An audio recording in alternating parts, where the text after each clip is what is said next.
السلام عليكم أيها السادة والسيدات المشاهدين والمتابعين. جاءنا هذا البيان العاجل. أيها المواطنون، في هذه الظروف العصيبة التي تمر بها البلاد، احنا النهارده 11 يناير 2023، يعني قررت اني اتبرع لصندوق تحيا مصر بمبلغ 3 مليون جنيه. واللي عليه مرحة هياخدها نقلة، واللي عليه نقلة هياخدها 100 بدل. اللهم لك الحمد والشكر. انا طبعا اللي معايا مش كتير قوي عشان استقطع منه مبلغ بالحجم ده علشان اتبرع بيه، بس انا عامل كده لبلدي وعن طيب خاطر. كفاية، أنا دمعتي قريبة وقلبي رهيف. واقسم بالله العظيم ما حد قال لي اعمل كده، ولا حد قال لي اطلع قول الكلام ده. أنا مصدقك. طبعا كلنا وكل الشعب المصري بنتبرع في مناسبات كتير، يعني انا بدعو زمايلي الفنانين ان هم يتبرعوا لصندوق تحيا مصر. انت عارف يعني ايه صندوق انا اشرف عليه؟ انا عارف انه عملوا، يعني في منهم كتير عمل كده، بس الظرف اللي بتمر بيه البلد محتاج ان احنا نحاول نتبرع تاني. لو انت فكرت انك انت قبل ما تاخد الفطار بتاعك الصبح تقول يا ترى انا اديت لبلدي ايه، وطبعا كل جموع الشعب المصري اللي يقدر يتبرع يتبرع، وهتدفعه.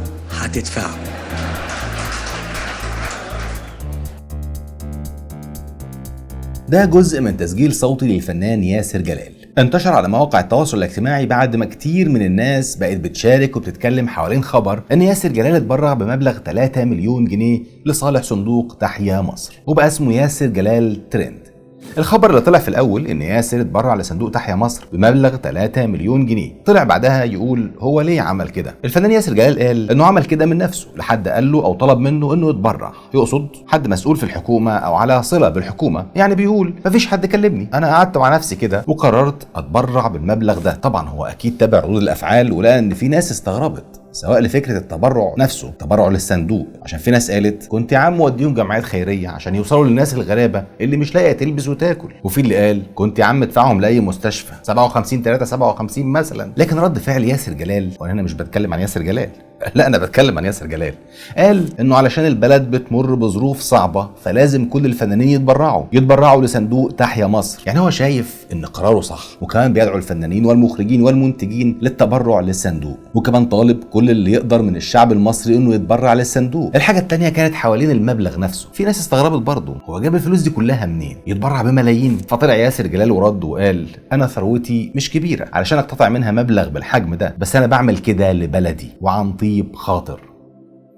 طب هل فعلا ثروة ياسر جلال مش كبيرة؟ فعليا محدش يقدر يعرف إلا لو ياسر طلع أعلن بنفسه، لكن خلينا في المعلن واللي اتكتب في الأخبار. لو شفنا سريعا كده جزء من دخل ياسر جلال خلال آخر 5 سنين بس وفقا للأخبار المنشورة، وده البعض بيقول إن المبالغ دي مش دقيقة وبتكون أقل من كده، وفي اللي بيقول العكس إنها بتكون أكبر من كده. عموما هنعتبر ده المتوسط ونحسبها على المسلسلات بس. ففي سنة 2017 قدم ياسر مسلسل ظل الرئيس وحصل على أجر بقيمة 4 مليون جنيه، وفي السنة اللي وراها 2018 عمل مسلسل رحيم وحصل على اجر بقيمه 10 مليون جنيه، وفي 2019 قدم مسلسل لمس اكتاف وخد اجر 18 مليون جنيه. بيتقال ان المبلغ تم تخفيضه لاحقا. اما في 2020 كان ياسر جلال بطل مسلسل الفتوه وحصل على اجر بقيمه 9 مليون جنيه، وفي 2021 قدم مسلسل ظل راجل وحصل على اجر بقيمه 14 مليون جنيه، وفي 2022 عمل ياسر جلال مسلسل الاختيار وحصل على اجر بقيمه 15 مليون جنيه.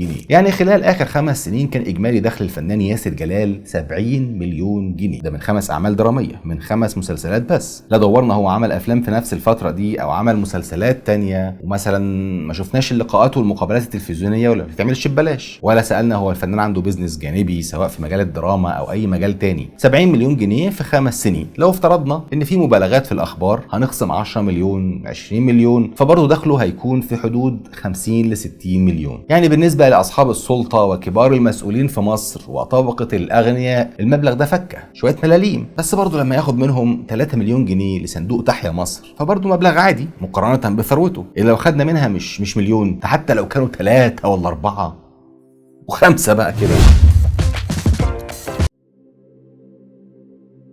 السلام عليكم واهلا مسا على عيونك. ويومك لذيذ. وبعد ما خلصنا مع الفنان ياسر جلال نرحب بالفنان احمد السقا. احنا النهارده هنقضيها فنانين. احمد السقا اللي بدل ما يتعلم من زميله الفنان ياسر جلال ويقدم حاجه لبلده ويحط مبلغ معتبر كده في الصندوق، البيه رايح يسف ويتريق ويثير البلبله في صفوف الجماهير العريضه وينشر الصوره دي اللي اغلبنا شافها، وكمان يكتب عليها مش محتاجه شرح. عايز تقول ايه يا فنان؟ بتلمح؟ بتلقح؟ انت بتعمل ايه انت؟ دخل الناس على الصوره، اللي يقول له توحشنا يا فنان، واللي يساله الحلاوه بتحبها ساده ولا بالشوكولاته يا نجم، ولا اللي يقول له دي رشقه على الواقع بالظبط، سايق بينا وفاتح على الخامس، لا راضي يسمع لحد ولا سايب حد غيره يسوق ولا سامح لنا ننزل من العربيه، واحنا كل اللي بنعمله قاعدين في الدواسه بنصوت. واللي يقول له والله عندك حق، ده الدولار خاطف الجنيه في عربيه وسايق بسرعه جنونيه ومش ناوي يعتقه. المهم الفنان احمد السقا دخل غير الكتابه على الصوره يجي مرتين ثلاثه، ولما ما لقاش فايده ولقى الموضوع ماشي في سكه لبش حذف المنشور والصوره واشترى دماغه، بلا اسقاط على معرفش مين، بلا اسقاط على الجنيه. وعلى سيره الجنيه واللي بيحصل في الجنيه، اتكلمنا الحلقه اللي فاتت حلقه العيان والميت عن الاقتصاد المصري ككل وفق رؤيه خبراء الاقتصاد، واتكلمنا عن الاعراض وعلاج الاعراض وعن المشكله وعلاج المشكله. هنسيب لكم الرابط في التعليقات، مهم تشوفوها. خلينا المرة دي كده نتكلم في حتة تانية شوية، وهي ان كتير من الناس بتقول او شايفة ان الدنيا باظت خالص، وان الجنيه خلال ايام او اسابيع هيوصل ل50 ولا 60 جنيه، والرئيس مش عارف يعمل حاجة.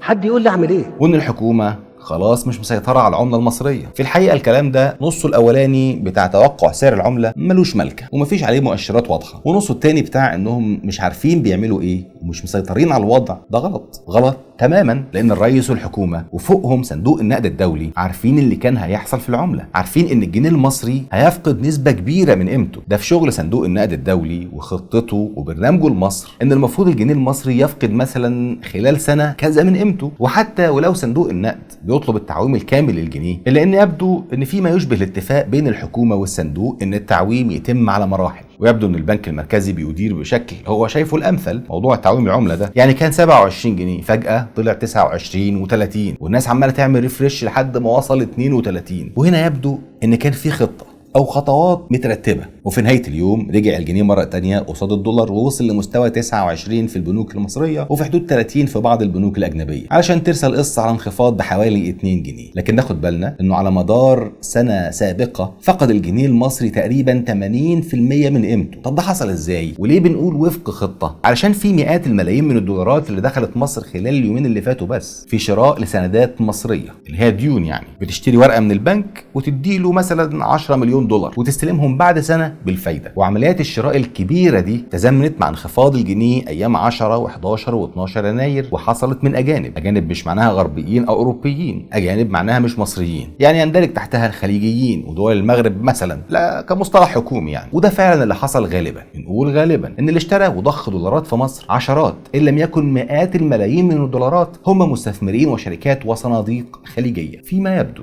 ودي وجهه نظرنا انها خطوه مترتبه مع البنك المركزي او الحكومه المصريه لضبط قيمه العمله تحت رعايه ونظر ومتابعه صندوق النقد الدولي، من باب يعني عشان نلحق الدنيا. ليه بقى الصندوق والحكومه بيعملوا كده بدعم خليجي؟ ده سؤال محتاجين حد يرد عليه. هل هم متحسبين مثلا لرد فعل الناس في مصر ان العمله لو انهارت قيمتها مره واحده كده يكون مثلا في وقفات، احتجاجات، مظاهرات؟ الله اعلم. هل سبب الحركه اللي بيعملوها دي انهم يسيبوا العمله تروح وهوب يشدوا اللجام والحق يا جدع وحلق يا جدع ويرموا كام مليون دولار؟ واللي يبدو انها مش اول مره، وده علشان ما يحصلش اضطرابات جامده مثلا مش في سوق الصرف، لا في السوق اللي بجد، السوق الاستثماري والانتاجي، خاصه ان غالبيه اللي بنحتاجه علشان نعيش احنا بنستورده من بره.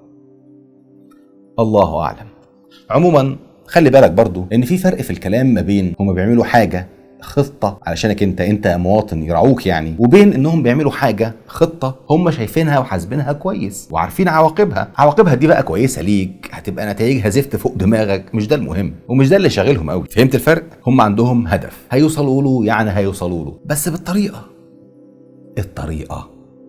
طريقة التفكير. من أكبر الكوارث مش إن يبقى عندك أزمة اقتصادية، أكبر المصايب إن يبقى عندك أزمة اقتصادية وتبقى غالبية عقول الناس مجهلة، إن يبقى الناس ما عندهاش الوعي الكافي. وده لا كلام ولا شعارات، هي دي الحقيقة، وده مش تحميل للناس فوق طاقتها، ده اللي لازم ننتبه له. ليه بنقول كده؟ علشان احنا لو ما عندناش ازمه ولسه عندنا طريقه التفكير الغريبه دي ولسه عندنا عدد كبير من الناس ما عندهاش الوعي الكافي، فاحنا اي نجاح هنوديه في داهيه. نخش في الموضوع الموضوع على طول، نخش في الموضوع. لما نيجي نحذر الناس ونقول لهم خدوا بالكم، ما تخلوش حد يضحك عليكم، ما تخليش حد يشتغلك ويقول لك رزقك والدولار ب8 هيرزقك والدولار ب100، عشان ده لا دين ولا تعليم دين ولا فطره ولا عقل ولا منطق ولا اي حاجه خالص. دول بيعرضوا وبيشتغلونا. لما نيجي نقول كده نلاقي ناس كتير كاتبه كلام بنفس المعنى ده: اتق الله، نحن نعبد الله ولا نعبد الدولار. خلصت؟ يعني اللي كاتب الكلام ده او اللي مقتنع بالكلام ده عايز يقول لنا ان ربنا سبحانه وتعالى اللي بنعبده واللي رزقنا والدولار ب30 جنيه وهيرزقنا والدولار ب50 جنيه هو ربنا سبحانه وتعالى اللي احنا تحت عبادته. مش هنلاقي ناكل علشان في مواطن قرر انه يخلف 3 عيال، او مواطن اسرته مكونه من هو ومراته و4 ولا 5 عيال. يعني ربنا بيرزق ايا كان سعر الدولار، بس ما بيرزقش مع عدد العيال. مين هنا اللي يتقال له اتق الله؟ اصل طالما ربنا بيرزقنا فليه بتقولوا لنا ليل ونهار 2 كفايه؟ ليه كل شويه تقولوا اخبار تحديد الناس؟ ليه كل شويه مصدعيننا ان التنميه والاقتصاد بيضيعوا بسبب الخلفه الكتير؟ الله يا عم، مش في رب كريم قادر؟ هو انتوا بتعبدوا رب تاني غير ربنا سبحانه وتعالى اللي المصريين بيعبدوه؟ ولا ايه وضعكم انتوا بالظبط؟ شفتوا بقى اللي بيقول التعليقات دي في افضل وانضف الاحوال هو مش فاهم حاجه، جاهل يعني. وغير طبعا اللي مش جاهل، اللي جبنه ومعرضين، اصل ملاش وصف تاني يعني، اعذروني. لما نلاقي لسه اللي بيقول لنا يا عم سبحان الرزاق، هو احنا هنكفر يا جدعان ولا هنعترض على كلام ربنا؟ يا عم الارزاق بيد الله.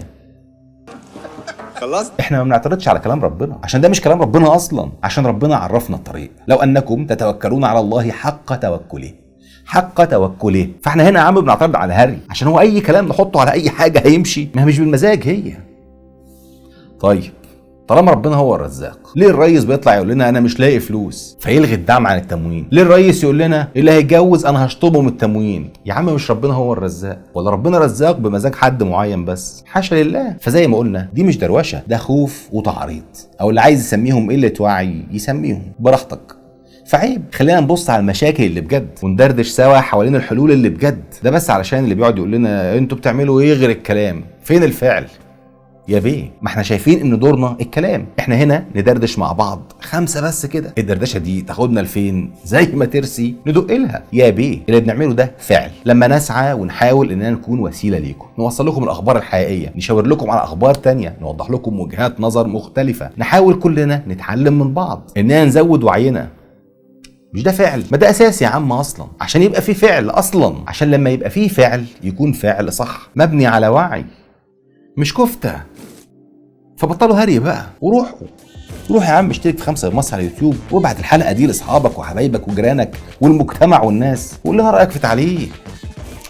قولوا رايكم، بيخافوا منه. وكتر الف شيرك واستنونا بالمصري يوم الخميس الجاي ان شاء الله عشان نكمل كلامنا. سلام. 5 بس وجاي، 5 وراجع، 5 بالحب.